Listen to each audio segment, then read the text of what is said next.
네, 안녕하세요. 성PT입니다. 일단 중앙대학교에서 오늘 시험 본 거 정리가 끝났고요. 지금 내용에 대한 걸 조금 영상으로 촬영을 해서 설명을 드리려고 해요. 시험장 내부 상황은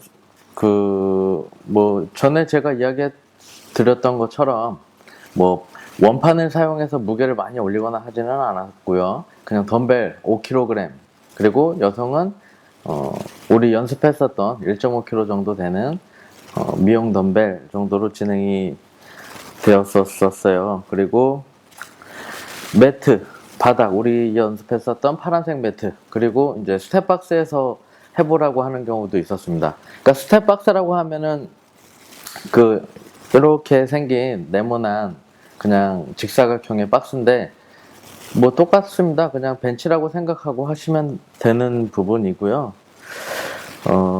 보통 거의 바닥에서 실시를 하니까 바닥에서 진행을 하셔도 괜찮지 않을까 싶습니다.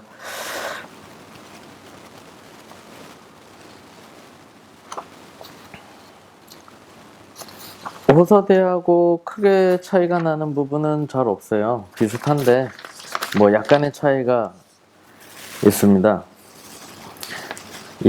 지금 이제 호서대처럼 중앙대 부분도 타이핑해서 올려드릴 거예요. 근데 이제 제가 조금 이야기를 또 드리고 싶은 게 뭐냐면 결국에는 다 우리가 연습했었던 부분에서 나왔다는 거죠. 다 했었던 부분이고 엄청나게 새로울 건 없습니다. 제가 누차 강조드렸다시피 드리블 같은 걸 물어볼 것도 아니고 결국에는 다 우리 보디빌딩 쪽에서 필요한 부분을 물어볼 건데, 제가 이제 리서치를 올해 12년 차 하고 있어요. 똑같습니다. 크게 달라진 건 없어요. 새로울 것도 없고. 근데 사람들은 그걸 다른 시각에서 보고 있죠. 저는 오랜 시간 이제 보고 파악하고 교육을 진행하고 이런 여러 가지 통찰력을 갖고 이야기를 이제 해드리고 있는데, 외부에서 잠깐 보는 시선에서 여러분들이 느끼는 거하고는 굉장히 차이가 있을 거예요. 정답만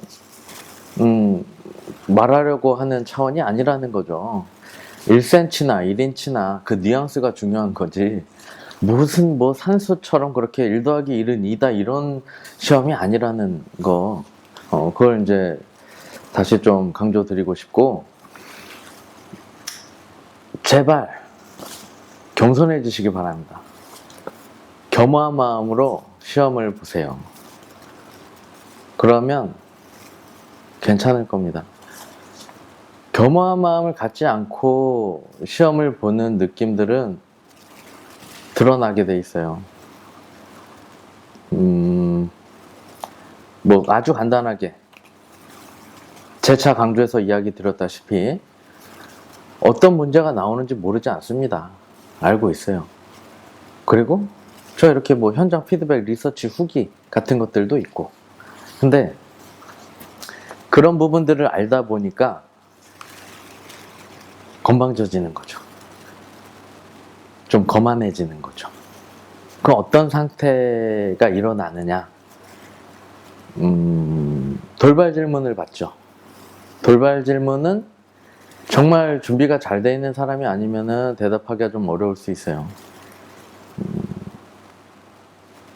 겸허하게 시험에 임하면 예의 바르고 목소리 크고 감사하는 마음으로 시험에 임한다면 그런 위기를 겪지 않을 텐데 왜 굳이 그렇게 시험을 어렵게 보시는지 모르겠어요. 오늘도 보니까 그런 분들이 꽤 눈에 띄어서 참 안타까웠습니다.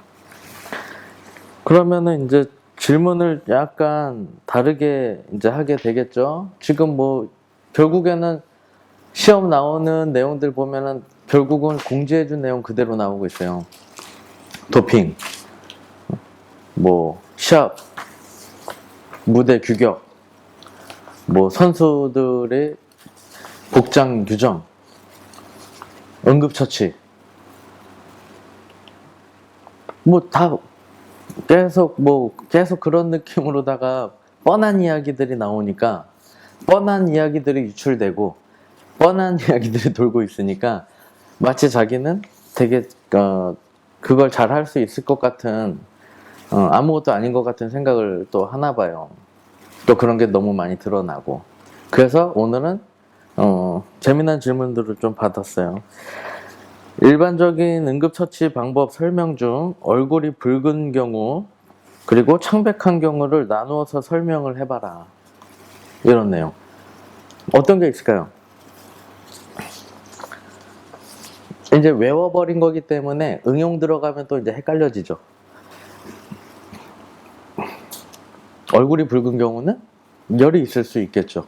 열이 있을 수 있으니까 당연히 옷까지 좀 풀어서 이렇게 갑갑하지 않게 해주고 열을 내려줄 수 있게 시원한 환경을 해준다든가 뭐 부채질을 해준다든가 그럴 수 있는 거고 실제로 또 그런 상황이 있었어요. 얼굴이 창백해져서 애가 말을 못하고 있어. 근데 야 왜 그래 왜 그래 막 이러고 있어. 왜 그럴까요? 뭐 걸린 거예요. 걸려서 말을 할 수가 없는 상태인 거죠. 그리고 그 실제 상황이라고 제가 이야기하는 게 뭐냐면 눈깔 사탕 이만한 거 친구가 먹다가 딱 걸렸어요. 정확하게 빡 걸려가지고 이 기도가 막힌 거죠. 그러니까 얘가 얼굴도 창백해지고 아무 말도 못하고 있었죠. 그때 다른 친구가 붙잡고 바로 하이누이법 빵 하니까 뻥 소리 나면서 그 사탕이 팍 튀어나갔었던 적이 있거든요. 그런 경우. 그러니까 약간 저같이 여러 가지 상황을 겪어봤던 사람들이 아니고서 일반적인 사람들은 약간만 틀어도 이런 거 대답하기가 좀 어려워진단 말이에요. 왜냐면 외워서 가니까 아니면 안 보고 가니까.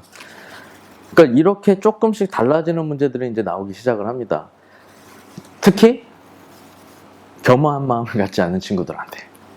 그래서 프론트 스쿼트도 나왔어요. 그리고 프론트 스쿼트 아시죠? 앞쪽으로 이렇게 들고 하는 동작. 아니면 제가 크로스로 잡으라고 설명드린 적이 있죠. 채점 포인트로 제일 중요한 거는 상완이 지면과 평행한 지점이다. 자기가 생각하는 프론트 스쿼트는 대부분 이거예요. 앞으로 잡았다 이거지. 근데 엘보우가 바닥을 보고 있는 게 아니라 정면을 볼 수 있을 정도로 측면에서 봤을 때 완전 패러럴한 포지션이 나와야 된다는 거. 그러니까 거치대를 만드는 거죠. 내 팔 상완을 갖다가. 그러니까 손목을 정말 과신전 할 수 있으면은 이렇게 프론트 스쿼트 동작을 할 수도 있겠지만 그게 안 되면 그냥 크로스로 편안하게 잡으셔도 돼요. 그렇게 잡고 엘보우가 정면을 보게끔 해서 동작을 해주시면 되죠.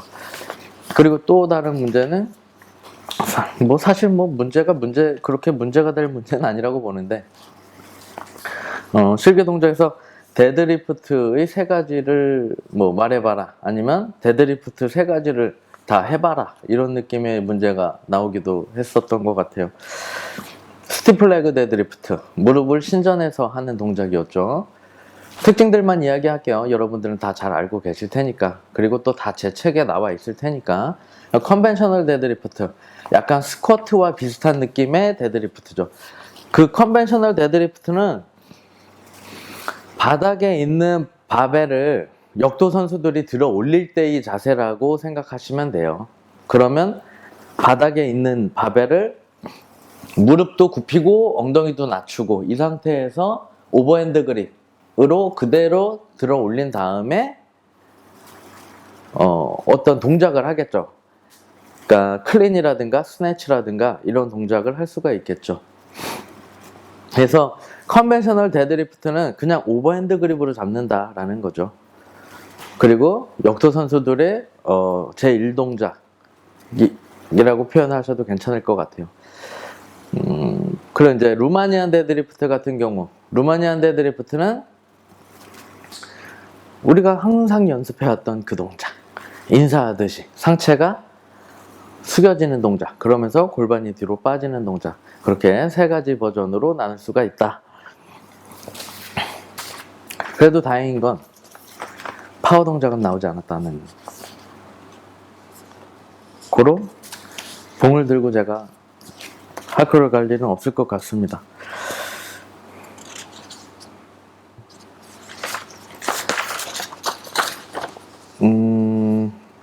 네, 문제는 호소대하고 뭐 비슷합니다. 말씀드렸다시피 뻔한 질문들입니다.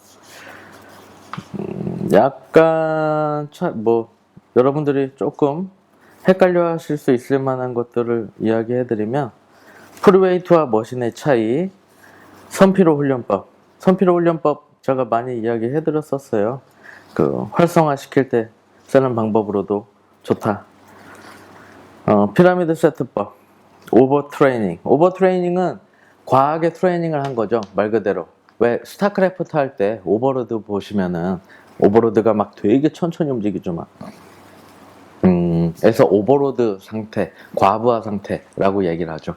그러면 되게 쉽게 얘기해서 제가 만약에 운동을 뭐 3시간 막 이렇게 되게 격렬하게 했어요. 그럼 미열이 살살 나면서 뭔가 그 몸살 기운 같은 게 오거든요. 그게 오버 트레이닝 된 거죠.